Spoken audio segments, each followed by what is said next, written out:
الحمد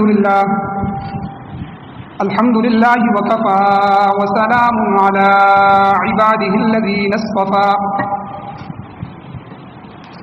أما بعد فأعوذ بالله من الشيطان الرجيم بسم الله الرحمن الرحيم ومن الناس والدواب والأنعام مختلف ألوانه كذلك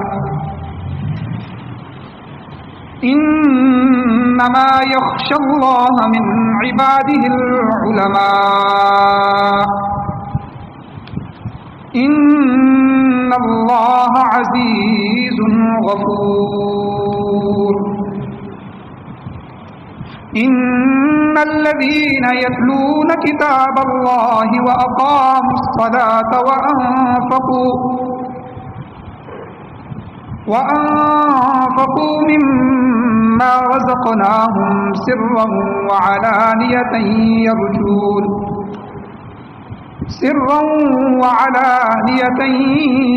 يرجون تجارة لن تبور ليوفيهم أجورهم ويزيدهم من فضله إنه غفور شكور.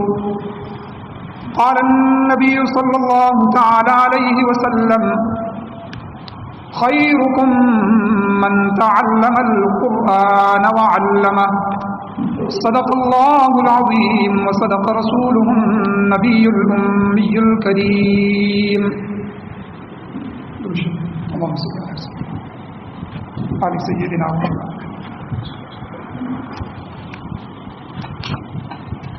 میرے واجب الاحترام میرے بزرگوں، میرے دوستوں، گزشتہ جمعہ دو موضوعات پر گفتگو ہوئی تھی. 6 ستمبر اور 7 ستمبر کے حوالے سے کہ 6 ستمبر کو ایک بیرونی ملک نے ہمارے ملک پر حملہ کیا تھا اور اس میں افواج پاکستان اور عوام نے مل کر اپنی جغرافیائی سرحدوں کی حفاظت کی. اور ہر سال 6 ستمبر اسی لیے منایا جاتا ہے ہمارے ملکی قاعدے اور قانون سے کہ جب کبھی بھی ہماری جغرافیائی سرحدوں پر کوئی بھی دشمن دیکھے گا تو ہم اپنی جانیں پیش کر کے اس کی حفاظت کریں. اسی طرح نظریے کی حفاظت 6 ستمبر کے بعد 7 ستمبر 1974 کو ایک طویل جدوجہد کے بعد، ایک طویل قربانیوں کے بعد پاکستان کی دھرتی پر اس ملک کے قانون میں مرزا قادیانی اور اس کے جو حواری تھے ان کو کافر قرار دیا گیا اور ختم نبوت کا جو قانون ہے، جو ہمارا نظریہ ہے، اس نظریے کی حفاظت پر 20 اور سینکڑوں قربانیوں کے بعد اس کی حفاظت کر کے اس میں مرزائیوں کو کافر قرار دیا.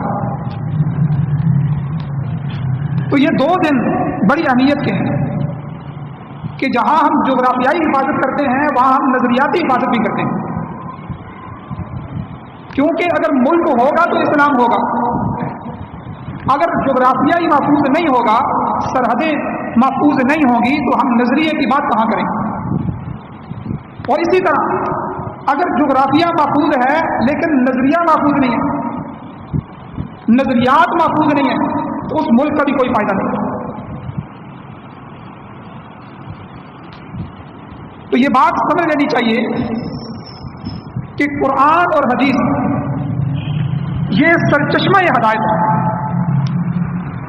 کہ جن سے ہدایت کا چشمہ پھوٹ رہا ہے. اور یہ دونوں قرآن اور حدیث، قرآن یعنی اللہ کا فرمان، حدیث یعنی نبی کا فرمان، یہ دونوں فرامین سب فرمانوں سے اوپر ہیں. ایک مسلمان کے لیے، ہمارے لیے، آپ کے لیے اللہ اور اللہ کے رسول کے حکم سے، آپ کے ارشادات سے بڑھ کر دنیا میں کوئی حکم نہیں. اور یہ دونوں قرآن اور حدیث منبع روحانیت ہے، جہاں سے روحانیت کے چشمے پھوٹ رہے ہیں. جو آدمی ان دونوں سے چمٹا رہے گا، قرآن اور حدیث سے چمٹا رہے گا، اس کو گمراہی کی وادیوں سے چلنے والی جو شیطانی ہوائیں ہیں وہ کبھی بھی بھٹکا نہیں سکے گی، کبھی بھی گمراہ نہیں کر سکے گی۔ اور قرآن اور سنت ان دونوں کا جو نچوڑ ہے، جس طرح ہم کسی چیز کا نچوڑ نکالتے ہیں، کسی چیز کا خلاصہ نکالتے ہیں، تو اس چیز کو ہم پکاتے ہیں، اس میں سے وہ چیز نکل آتی ہے جسے ہم جوس کہتے ہیں۔ کسی چیز کا جوس نکالنا ہے، اس کو نچوڑ جوس نکل آتا ہے۔ تو قرآن اور حدیث کا نچوڑ، خلاصہ، جوس یہ فقہ ہے کہ عوام الناس کی آسانی کے لیے کتاب و سنت سے اخذ کیے گئے، لیے گئے، نکالے گئے جو احکام مرتب کیے گئے، ان کو لکھا گیا، ترتیب دی گئی، تو علم فقہ وجود میں آیا۔ یہ علم فقہ جو ہے یہ کوئی الگ چیز نہیں ہے، بلکہ فقہ قرآن و سنت کا نچوڑ ہے، خلاصہ ہے، جوس ہے، مطر ہے۔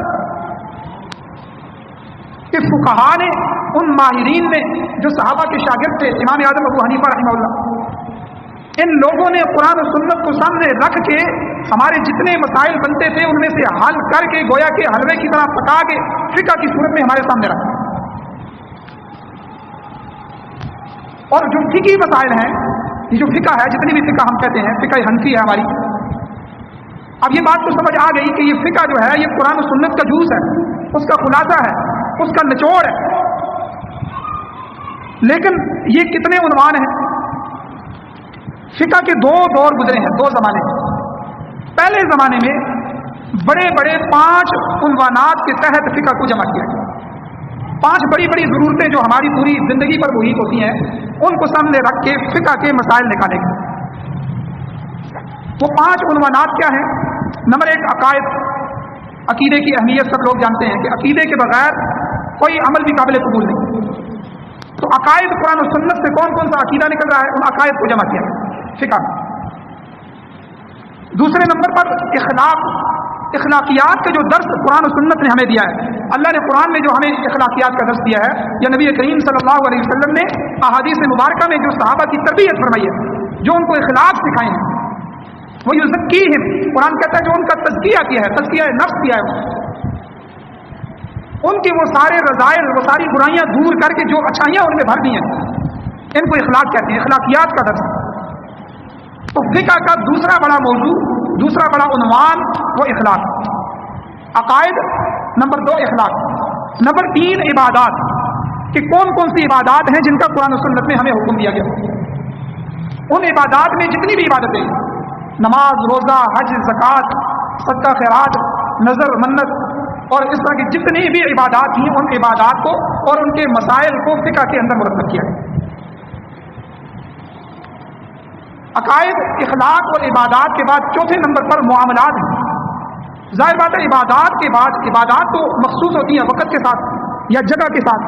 نماز ہم نے مسجد میں پڑھنی ہے اور اپنے وقت پہ پڑھنی ہے، اور حج اپنے زمانے میں ہوگا جب اس کا وقت آئے گا۔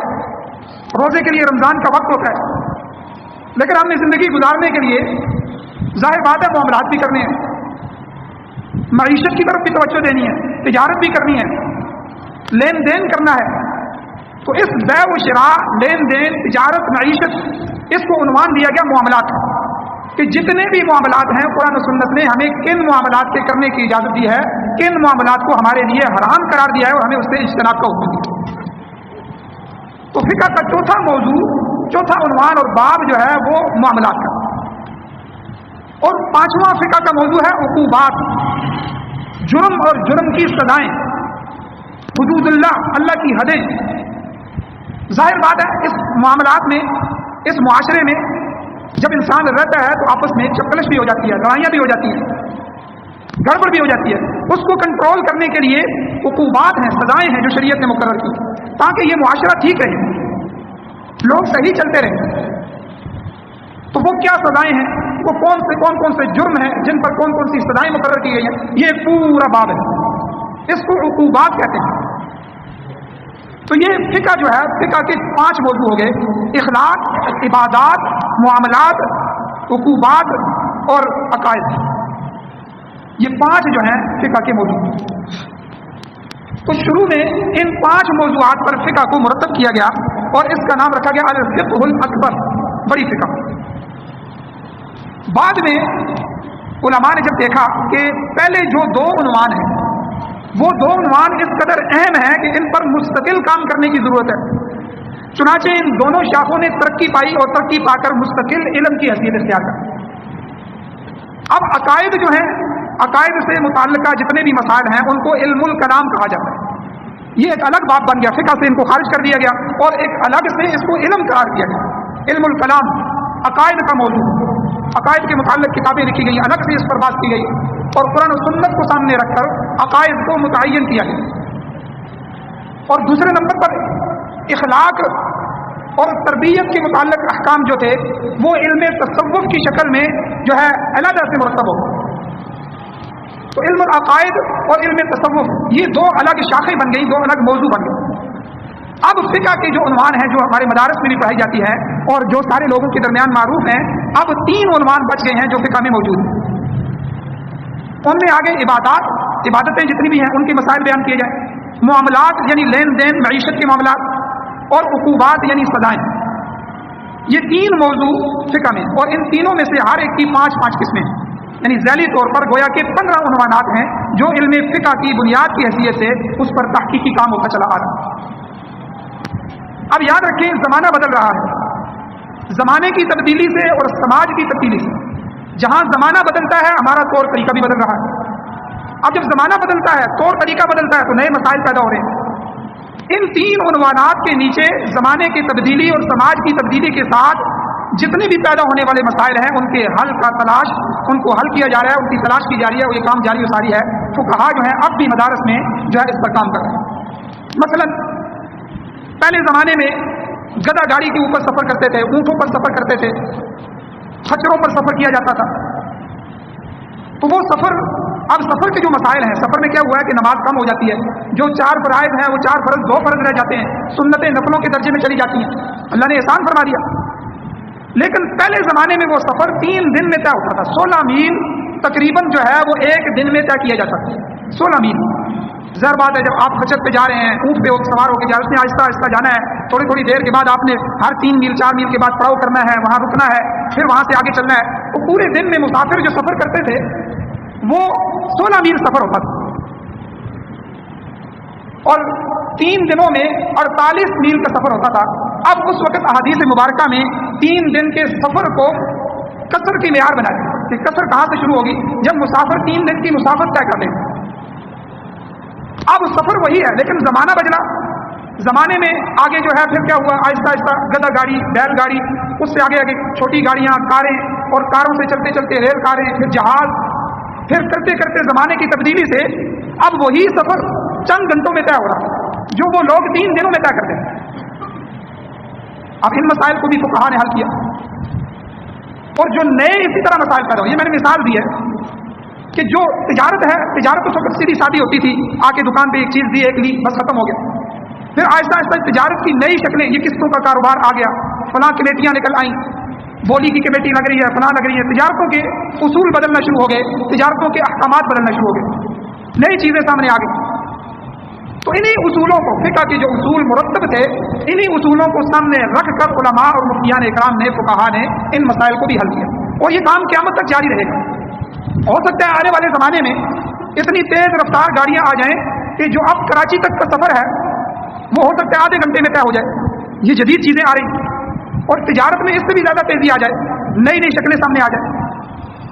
یا دیکھیں بٹ کوئن اور فلاں کوئن، اور یہ نئی نئی شکلیں سامنے آ رہی ہیں، لوگ جو ہے وہ نیٹ پہ بیٹھے ہوئے ہیں اور بہت ساری تجارت کر رہے ہیں۔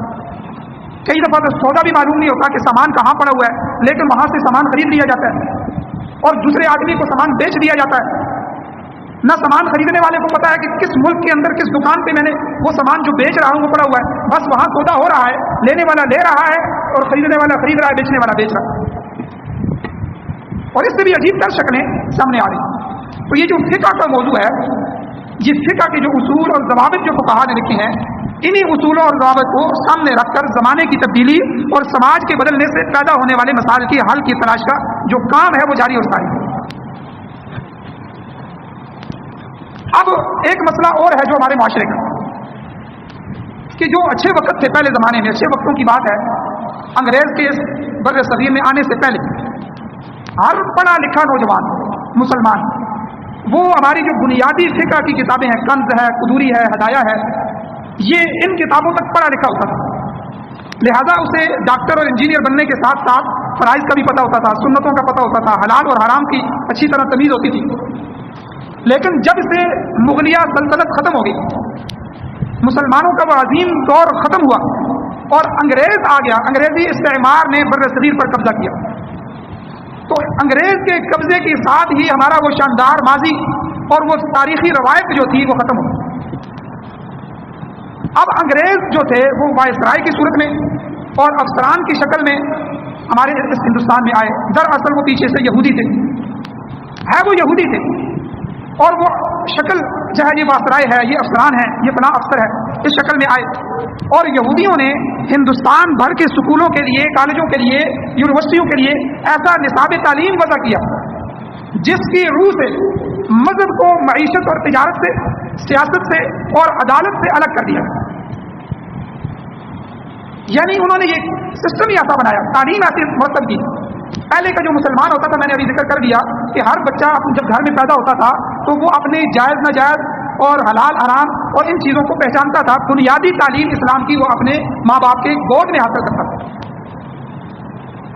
اور یہ مسٹر اور ملا کی جو تفریق ہے یہ نہیں تھی، یہ مسٹر کو الگ کر دیا، ملا کو الگ کر دیا، یہ انگریز کی تقسیم ہوئی، ورنہ پہلے علماء اور دنیاوی اور دینی تعلیم ایک ہی چھت کے نیچے ہوتی تھی، اور یہ دونوں تعلیمیں ضروری بھی ہیں، ایک معاشرے کے قیام کے لیے ضروری ہے، دوسرا دین کی ترویج کے لیے ضروری ہے، ایک ہماری جغرافیائی سرحدوں سے تعلق رکھتی ہے، دوسری ہماری نظریاتی سرحدوں سے تعلق رکھتی ہے۔ لیکن انگریز نے جب یہ نصاب تعلیم مرتب کیا تو اس کے روح سے ہماری تین بڑی بنیادیں ہل کے رہ گئی۔ معیشت، کیونکہ پورے معاشرے کا نظام، ہر بندہ معیشت میں جکڑا ہوا ہے، چھوٹے سے لے کر بڑے سے بڑا کاروبار وہ کر رہا ہے، زندگی اس کے بغیر نہیں چلتی، تو معیشت یہ بھی معاشرے کی ریڑھ کی ہڈی ہے، اور سیاست یہ بھی معاشرے کی ریڑھ کی ہڈی ہے، اور عدالت یعنی قضاء فیصلہ یہ بھی معاشرے کی ریڑھ کی ہڈی، یہ تین بڑے شعبے تھے۔ تو انگریزی تعلیم کے ذریعے ان تینوں شعبوں کو مذہب سے جدا کر دیا، لہذا آپ پہلی جماعت کی اسلامیات کی کتاب اٹھائیں اور MA جو MA ہائی کلاس کی تعلیم ہوتی ہے اس کی اسلامیات کی کتاب اٹھائیں تو آپ ان کو کھنگالیں، آپ دیکھیں ان کتابوں میں آپ کو عبادات کے علاوہ فقہ کی دو اہم جو شاخیں ہیں، یہ تین فقہ کی شاخیں تھیں، عبادات، معاملات اور عقوبات، سزائیں، ان عبادات کے علاوہ دونوں شاخیں جو ہیں، معاملات یعنی جس میں بیع شراء، خرید و فروخت، مشارکہ، مضاربہ، مرابحہ، اجارہ، اور اسی طرح کے نکاح، طلاق، وصیت، وراثت، یہ سارے اسی میں آتے ہیں، آپ کو کوئی مسئلہ نہیں ملے گا ان کتابوں میں، اسلامیات کی ان کتابوں میں۔ اس شاخ کو اس سے الگ کر دیا گیا کہ اسلام کی اسلامیات کی کتابوں میں پہلی کلاس سے لے کر MA تک کسی بچے کو پڑھایا ہی نہ جائے، یہ دو شاخیں پڑھائی نہیں جائیں گی تو ہم کیا کریں گے، اپنے اصول و ضوابط سے ان کو تجارت کی تعلیم دیں گے۔ عدالت ہماری چلے گی، سیاست میں ہمارے اصول چلیں گے۔ اب اسی طرح عقوبات دیکھیں، جب سزائیں ہوتی ہیں، سزائیں میں حدود ہے، قصاص ہے، دیت ہے، تعزیرات ہیں، یہ آپ کو ان کتابوں میں نہیں ملے گا، اسلامیات کی کتابوں میں۔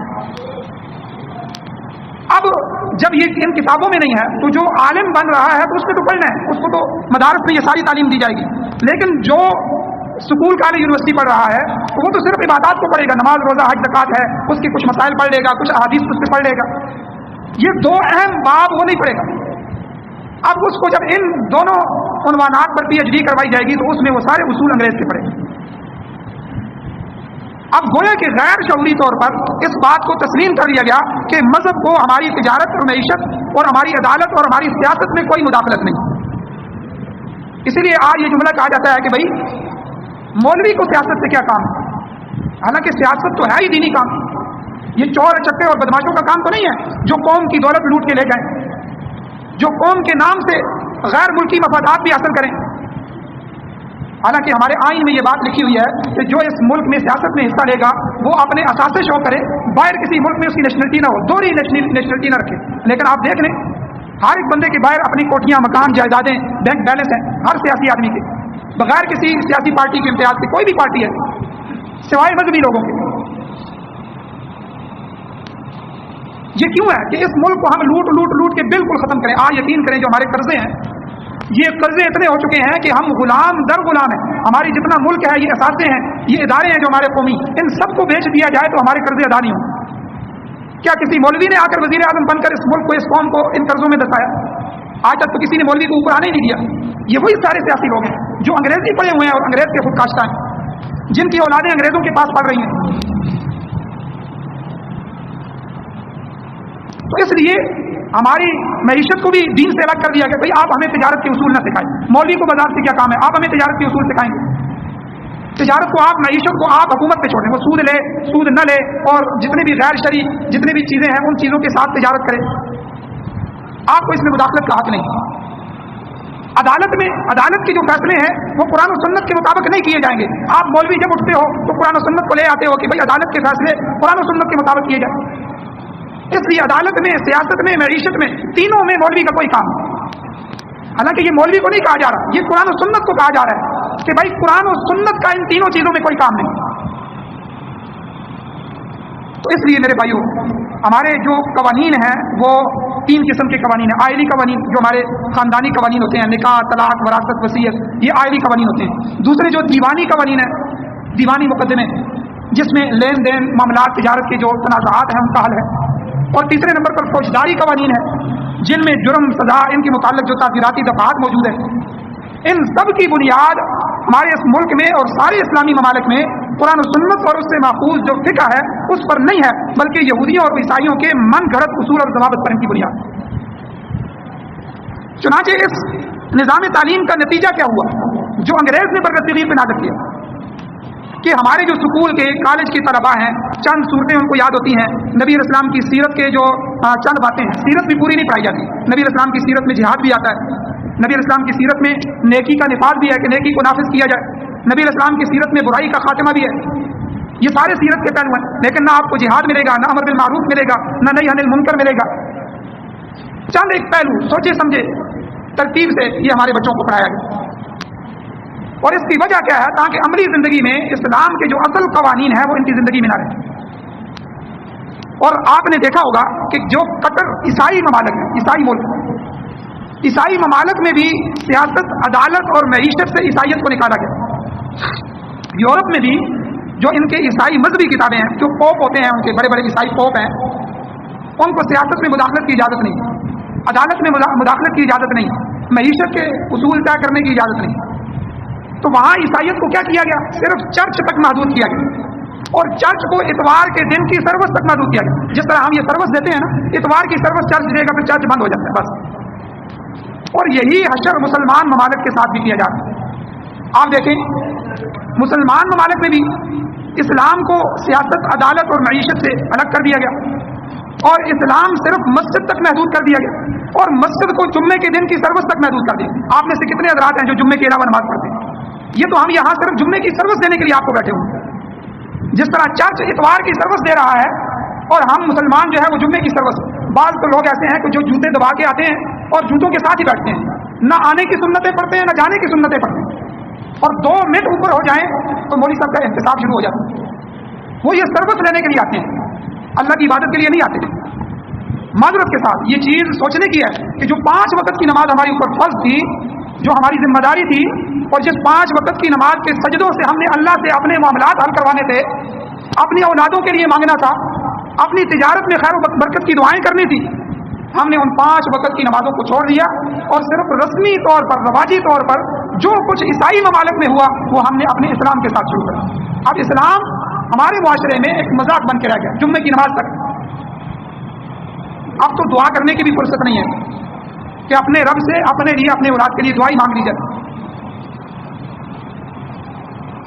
تو یہ وہ حشر ہے جو عیسائیوں نے اپنے مذہب کے ساتھ کیا اپنے ممالک میں، وہی کچھ مسلمان نے اپنے اسلام کے ساتھ بھی کیا. مثلا جب کوئی نوجوان یونیورسٹی سے فارغ ہو کر، ظاہر بات ہے اس نے ملازمت کرنی ہے، اب ملازمت شروع کرتا ہے تو اسے ملازمت کے جو شرعی قواعد ہیں، شرعی قانون ہیں، احکام ملازمت ہیں، احکام اجارہ ہیں، وہ معلوم ہونے چاہیے. لیکن آپ صبح کسی سڑک کے کنارے پہ کھڑے ہو جائیں، سوٹ بوٹ میں کسے ہوئے، تازہ شیو کیے ہوئے، چمکتے سوٹ کیس کے ساتھ دفتر میں جاتے ہوئے کسی نوجوان کو پکڑ لیں اور اسے کہیں کہ بھائی آجر اور مستاجر، ملازم اور مالک کے جو احکامات اسلام نے بیان کیے ہیں کہ اسلام اس تعلق کو کس طرح بیان کرتا ہے اور اس کے کیا احکام ہیں، کیا آپ کو پتہ ہے؟ وہ آپ کو مجذوب سمجھے گا کہ یہ کس دنیا میں رہ رہا ہے، یہ تو کوئی بیوقوف آدمی ہے۔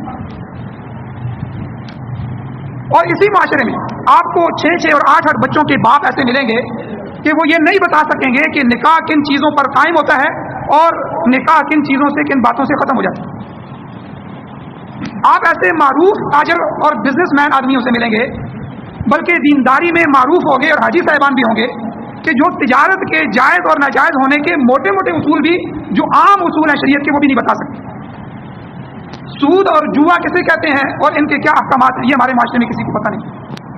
جو سودا ہے، یہ سودا جو ہم کر رہے ہیں، کن اصولوں سے حرام ہو جاتا ہے، ان کا ہمیں پتہ نہیں ہے۔ یہاں تک کہ مسجد کو چلانے والے کمیٹی کے حضرات، بڑے حضرات میں سے مسجد کے ساتھ متعلقہ اسلامی اصولوں کا بھی پتہ نہیں ہے کہ یہ جو کام ہم کر رہے ہیں، اس کام کے اسلامی اصول کیا ہے۔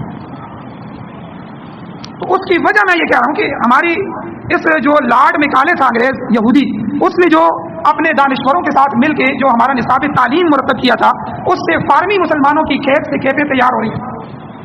اچھا، جب یہ کالج یونیورسٹی سے جب یہ نکلتے ہیں اسی تعلیم کو لے کر، تو آگے ہمارے 3 بڑے شعبے ہیں: مقننہ، عدلیہ اور انتظامیہ۔ قانون بنانے والے ادارے، اسمبلی جسے کہتے ہیں، مقننہ اور عدلیہ۔ اس کے بعد یہ قانون عدالت میں آ جاتا ہے، عدالت کے ذریعے اس قانون کے ماتحت فیصلے ہوتے ہیں۔ پھر ان عدالت کو فیصلوں کو نافذ کرنے کے لیے انتظامیہ ہوتی ہے، فوج ہے، رینجر ہے، پولیس ہے، دوسرے محکمے ہیں۔ ان تینوں محکموں میں بھرتی ہی وہی افراد کیے جاتے ہیں جو دنیا کی اس تعلیم سے نکل کے آئے، یعنی اسلام کا وجود ان تینوں محکموں میں باقی نہیں رکھا گیا۔ حالانکہ ہمارے آئین میں یہ بات لکھی ہوئی ہے کہ حاکمیت اعلیٰ اللہ کی ذات کی ہوگی، یہ آئین میں لکھا گیا ہے۔ قرآن میں بھی اللہ فرماتے ہیں سورہ والتین کے اندر، آپ 30ویں پارے میں، الیس اللہ باحکم الحاکمین، کیا اللہ سب حاکموں سے بڑا حاکم نہیں ہے؟ کہ دنیا کے جتنے حاکم ہیں، ان سب کی حکومتوں پر سب سے بڑی حکومت اللہ کی ہے۔ کیا مطلب؟ کہ تم نے دنیا کا کوئی شعبہ بھی چلانا ہو، کوئی نظام بھی چلانا ہو، حاکمیت اعلیٰ اللہ کی ذات رہے گی۔ اس نظام مقننہ ہے، اسمبلی ہے، اسمبلی سے پہلے آپ دیکھیں خلافت ہوتی تھی، خلیفہ جتنا بڑا بھی ہو وہ اللہ اور اللہ کے رسول کے قانون کا پابند ہوتا تھا۔ اسمبلی میں جو بھی آئے تو ان کو اللہ اور اللہ کے رسول، قرآن و سنت کا پابند ہونا چاہیے۔ اور عدلیہ میں جتنے بھی آئے، عدالت میں فیصلوں کو قرآن و سنت کا پابند ہونا چاہیے۔ اور انتظامیہ میں جو بھی آئے اس کو قرآن و سنت کے فیصلوں کا پابند ہونا چاہیے۔ لیکن یہاں ان تینوں بڑے عہدوں میں، مقننہ، عدلیہ اور انتظامیہ میں، اسلام کو باہر نکال دیا۔ تو میرے بھائیوں، یہ جو کہنے کا مقصد یہ ہے کہ ہم اگر اسلام کی حفاظت نہیں کریں گے تو ہماری نسلیں کیسے کریں گے؟ ہم 5 وقت کی نماز نہیں پڑھیں گے تو ہماری نسلیں کیسے پڑھیں گی؟ ہم اگر اسلام اور دین کا مذاق بنائیں گے تو آگے آنے والی نسلیں اس سے زیادہ اس کا مذاق بنائیں گے۔ ہمارے نزدیک داڑھی، پردے، قرآن، تعلیم اور اس تعلیم کی اہمیت نہیں ہوگی، نفرت کریں گے تو ہماری اولادیں بھی اس سے نفرت کریں گی۔ اور آگے آنے والے جو قرب قیامت کے لمحات ہیں، اللہ تعالیٰ ہمیں ان لمحات سے محفوظ فرمائے۔ عجیب کشمکش کا دور آنے والا ہے، اللہ تعالیٰ سے دعا ہے اللہ ہماری حفاظت فرمائے، قرآن و سنت پر عمل کرنے کی توفیق عطا فرمائے۔ ہمیں اللہ تعالیٰ پاکستان سمیت پوری دنیا میں قرآن و سنت کو بطور آئین، بطور دستور، بطور ضابطۂ حیات ہمیں نصیب فرمائے۔ وآخر دعوانا الحمدللہ رب العالمین۔